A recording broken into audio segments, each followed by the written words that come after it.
Zina la Tate ndi la Mwana ndi la Mzimu Woyera. Amen. Lero pa 22 Novemba mayi wathu Ecclesia amatipempha kuti tikondwerere moyo wa Cecilia Woyera amene ndi nkhoswe ya oyimba onse mu mpingo, all musicians, all choirs. Nkhoswe yawo ndi Cecilia mu mpingo. Tipemphe kuti ndi uneneri wake makwaya athu atithandize kumpembedza Mulungu. Kwaya simalo ongochitira mashowbiz. Akwaya ene akewo ankonde Mulungu monga mmene Cecilia ankankondera. Augustino Woyera ananena kuti iye amene akuyimba akupemphera kawiri.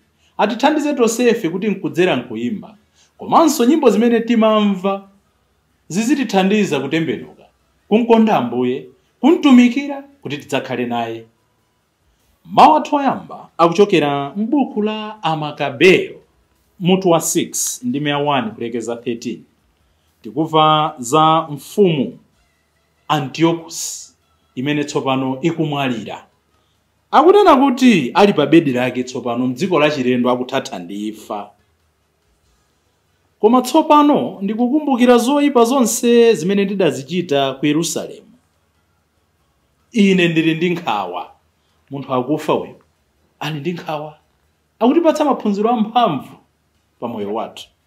Amene akutiwerengera mawu oyamba ndi a Charles Chimwala kuchokera ku Our Lady of Hope Chiphaso Parish, Kasungu, mu Archdiocese ya Lilongwe. Ndipo salimo yathu tsiku la lero ndi salimo 144. Atamandike chauta thanthwe londichinjiriza. Atamandike chauta thanthwe langa londichinjiriza. Amene amaphunzitsa manja anga ndi zala zanga kumenya nkhondo. Atamandike chauta thanthwe londichinjiriza. Ndipo mawu athu amumthenga wabwino ndi monga adalembera Luka Woyera mutu wa 20 ndi 27 kulekeza 40. Amene akutiwerengera mawu amthenga woyera komanso kutigawira mawu ndi Reverend Father Francis Damaseke kuchokera ku St. Peter and Paul Natenje Parish mu Archdiocese ya Lilongwe. Tiye na abale tisinkhesinkhe limodzi. Mawu oyamba. Mawu ambuku la 1 Amakabeyo. Pa nthawi imene mfumu Antioka ankayendera zigawo za dziko zakumpoto, adamva za mzinda wina wa ku Perisiya, dzina lake Elimaisi, umene unkatchuka chifukwa cha siliva ndi golide wake. Adamvanso kumeneku kuti kuli nyumba ya milungu yawo, mmene munali chuma chambiri, zishango za golide, zovala zachitsulo za nkhondo, ndi zida zimene adazisiyamo Alexandro mwana wa Filipo, mfumu ya ku Makedoniya, amene anali woyamba kulamulira Agriki. Iyeyo tsono adapita komweko kuti akayese kulanda mzindawo pamodzi ndi chuma chake. Koma adalephera chifukwa anthu a mu mzindamo adadziwiratu cholinga chake. Motero adalimbana naye mwamphamvu. Tsono iye adathawa ndi chisoni chachikulu nkubwerera ku Babuloni. Akadali ku Perisiya, wamthenga adafika kudzamudziwitsa kuti magulu ake ankhondo amene anakathira nkhondo ku Yudeya awonongeka. Adamusimbira kuti Lisiyasi amene adapita ku nkhondo ndi gulu lamphamvu adathawa Ayuda. Choncho Ayudawo adakulitsa mphamvu zawo ndi zida za nkhondo ndi katundu ndiponso chuma chambiri chimene adachifunga atapambana magulu ankhondowo. Adamvanso kuti Ayudawo agwetsa fano lonyansa lija limene Antioka adalimika pa guwa la ku Yerusalemu, ndipo kuti adazinga nyumba ya mulungu wawo ndi malinga aatali monga momwe adalili kale. kulimbikitsanso Betizule mzinda wa ufumu. Mfumu Antioka atamva zonsezi adada nkhawa navutika kwambiri. Adadziponya pa bedi pake nkudwala ndi chisoni, chifukwa zinthu sizidayende monga mmene iye ankaganizira. Adakhala pa bedipo masiku ambiri, chisoni osatha, nadziwa kuti imfa yayandikira.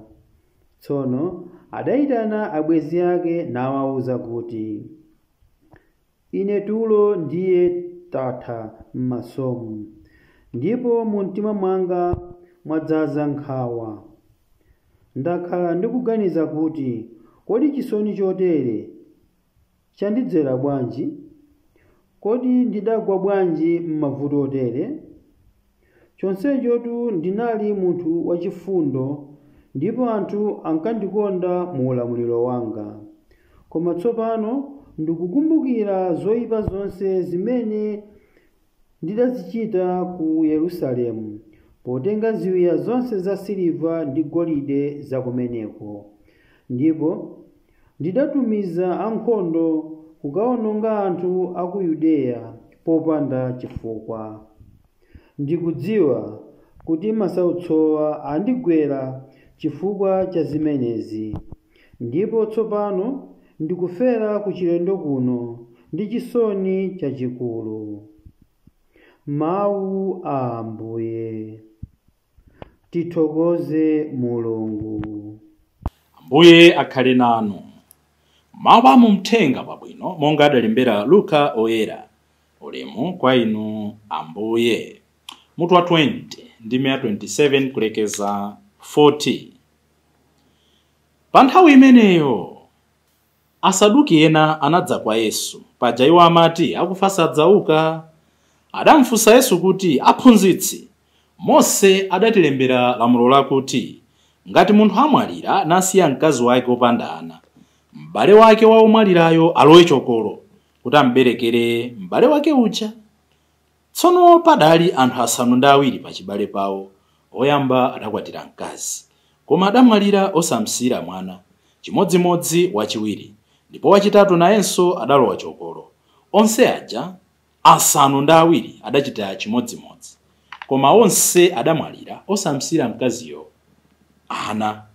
Potsirizira pake mayi uja nayenso adamwalira.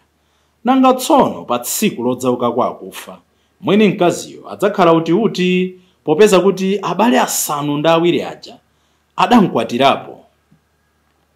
Yesu adawayankha kuti, anthu okhala pansi pano amakwatira ndi kukwatiwa, koma amene amawayesa oyenera kukhala ndi moyo kutsogoloko, anthu atauka kwa akufa, sadzakwatiranso kapena kukwatiwa. Iwo adzakhala ngati anjelo, mwakuti sangafenso ayi. Iwo ndi ana a Mulungu popeza kuti iye adawaukitsa kwa akufa. Koma zakuti anthu adzauka kwa akufa, Mose yemwe adanenapo kale. Paja pambiri ya chitsamba choyaka moto, iye adawatchula Ambuye kuti ndi Mulungu wa Abrahamu, Mulungu wa Isaki, Mulungu wa Yakobe. Ndiye kuti sali Mulungu wa anthu akufayi, koma wa anthu amoyo, chifukwa kwa iye anthu onse ali ndi moyo. Apo ena mwa aphunzitsi amalamulo adauza Yesu kuti, aphunzitsi mwanena bwino. Adatero popeza kuti Asaduki aja sadalimbenso mtima kuti amfunse mafunso ena. Uthenga wa Ambuye. Ulemu kwa inu Ambuye Yesu Kristo. Tikamayimba nyimbo yathu yosonyeza chikhulupiriro chathu, The Creed, makamaka m'buku la nyimbo ndi mapemphero, nyimbo namba 49, vesi imene ndimayikonda kwambiri, makamaka pamene tikuperekeza abale athu amene atisiya pamaliro. Pali vesi ina timanena kuti, ndimvera kuti thupi lidzauka, moyo wosatha uliko kumwamba, moyo wosatha uliko kumwamba, moyo wosatha. Ndizimene kuti tsimikizira uthenga wathu wa tsiku la lero.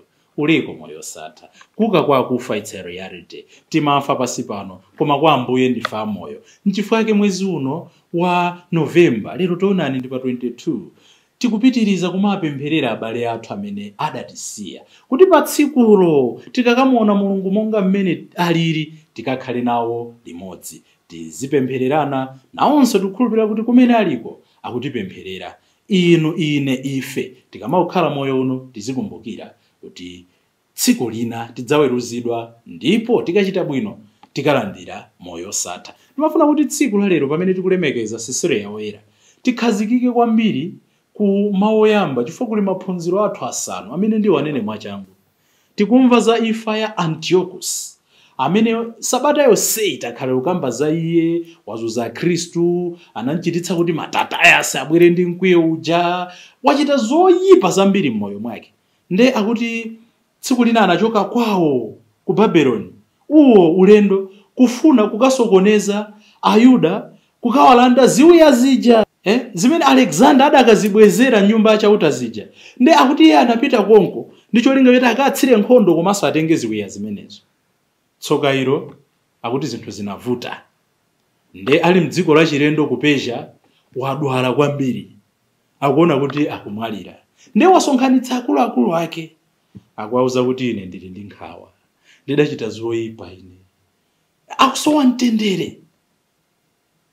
Ndimafuna kuti poyang'ana moyo wa Antiochus ndi zoyipa zimene wakhala akuchita tikumbutsane zinthu zisanu izi mwachangu. Choyambirira ndinakambanso mkatikati mwa sabatayo, ulemerero wapansi pano uli ndi malire, uli ndi pothera. Tikakhala ndi mphamvu, tikakhala ndi kutchuka, tikakhala ndi udindo, tizizigwiritsa ntchito molingalira kuti adatituma ndimo. One day somewhere you'll be powerless. Mphamvu zimene ndanena kale nsabatayi kaya ndi maonekedwe abwino, kaya ndi mphamvu za chinyamata, kaya ndi nzeru kwambiri, comes a time Angereza ali ndi mawu amanena kuti all good things must come to an end. Mulaka maliroja adayimba nyimbo sujamati njododa lero yaluza, tizikhala bwino ndi anthu. Phunziro loyamba ndi limenelo. Chachiwiri, pride leads to destruction. Kunyada. Antiochus ankadzimva paliponse kuti iye wafikapo, koma mapeto ake wakathera kuphompho. Sadafere kwawo, akufera muliyenda. Ngati tikhala ndi moyo onyada, onyamwa, odziyerekeza, odzimva, osadzudzulika, odziona ngati kuti ife we can do anything, tisayiwale kunyada kumakhala ndi mathero oyipa. Kunyada kwakukulu kuzimu ndi kukana kusavomereza kuti ndine ochimwa, ndi kuyamba kuchitapo china chake kapena kulapa machimo athu. Number 3, sin is pernicious. Tchimo limakhala nzotsatira zake. Kusowa mtendere, mwamumva anali ndi nkhawa.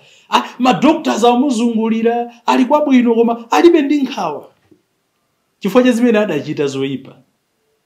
Tchimo limakhala amati ndi ulamuliro wankhanza. Bambo Eliseo Nthalika amatero kuti tchimo ndi ulamuliro wa chipani chimodzi, ndi ulamuliro wankhanza. Tisamakondwere kukhazikika mu tchimo. Ndife anthu timagwa, ndife anthu timalephera. Koma tisafike polivomera tchimo kunena kuti ineyo ndi mmene ndilili. Iyayi. Tizidziguguda pachifuwa kuti why ndapanga izi, ndimapangirani. Ambuye thandizeni nditulukepo. Tikhale ngati Paulo uja. Onena kuti Ambuye mudandipatsa cholasa, chonde tandichotsereni. Iyeyo wazituza kuti chithandizo changa nchokukwanira. Koma tisafike popanga brage kuti ine ndimapsa mtima. Waso mujama chitira nzathu amasewero kuti ine ndimamenya. Ayi. Ine ndimaledzera atu. Ayi. Tchimo tizidana nalo because sin is pernicious.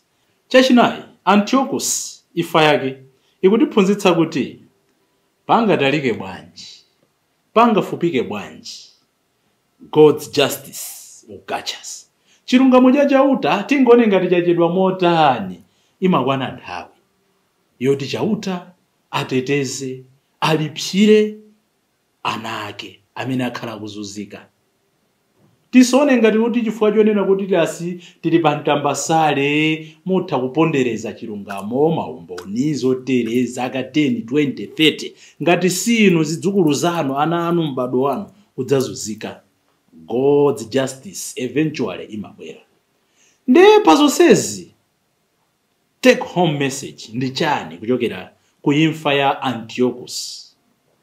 Tisadikire the last minute. Mzathuyu bolani kuti ngakhala kulira sitikudziwa kuti amalapa, koma analiko ndi kuzindikira kuti ndidachita zolakwika nkumauza kwa anthu ena.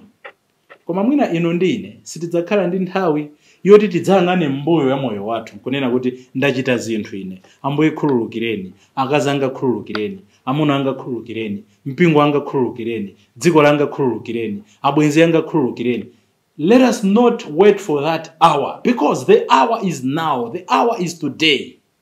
Lero nditamva mawu ake ndiyambe kunena kuti Ambuye pazonse zimene ndakhala ndikuchita khululukireni. Not only that, I should extend that apology to all those people amene ndinawalakwira. Koma koposaposa ndiyambe mujatuzira Ambuye kuti tiziyeretsa kachisi wathuyu. Ndauza Ambuye kuti tsono lengereni mtima watsopano, ndizichita kufuna kwanu, phunzitseni njira zanu kuti ndizimvera malamulo anu. Tchimo ndo ulamuliro wankhanza. Tisadikire nthawi, chifukwa nthawi tilibe. M'dzina la Atate ndi la Mwana ndi la Mzimu Woyera. Amen.